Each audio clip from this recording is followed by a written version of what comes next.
ನೇತ್ರಾವತಿ ನದಿ ತೀರದಲ್ಲಿ ಶವಗಳನ್ನು ಹೂತಿಟ್ಟಿರುವ ಆರೋಪದ ಪ್ರಕರಣಕ್ಕೆ ಸಂಬಂಧಪಟ್ಟಂತೆ ಎಸ್ಐಟಿ ಮುಖ್ಯಸ್ಥ ಪ್ರಣವ್ ಮೊಹಾಂತಿ ಇವತ್ತು ಬೆಳ್ತಂಗಡಿಯ ಕಚೇರಿಗೆ ಆಗಮಿಸಿದ್ದಾರೆ. ಎಸ್ಐಟಿ ಮುಖ್ಯಸ್ಥರಾಗಿರುವಂಥ ಪ್ರಣವ್ ಮೊಹಾಂತಿ ಅವರು ಬಂದಿದ್ದಾರೆ.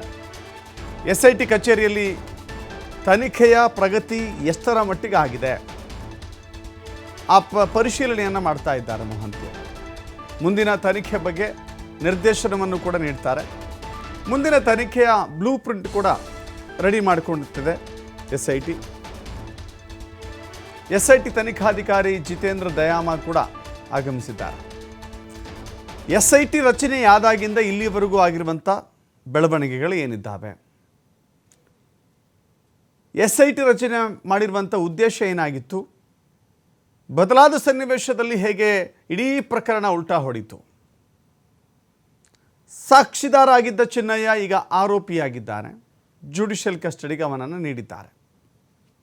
ಈ ಬುರುಡ ರಹಸ್ಯ ಬಿಚ್ಚಿದಷ್ಟು ಬಯಲಾಗ್ತಾ ಹೋಯಿತು, ಅಗೆದಷ್ಟು ಆಳ ಮತ್ತು ವ್ಯಾಪ್ತಿಗೆ ಹೋಯಿತು. ಅನೇಕ ವ್ಯಕ್ತಿಗಳ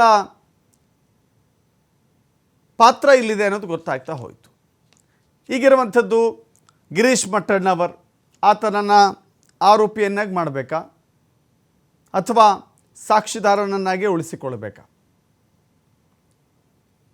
ಜಯಂತ್ ಪಾತ್ರ ಏನು? ಬುರುಡೆ ತರುವಲ್ಲಿ ಆತನ ಪ್ರಯತ್ನ ಇತ್ತ?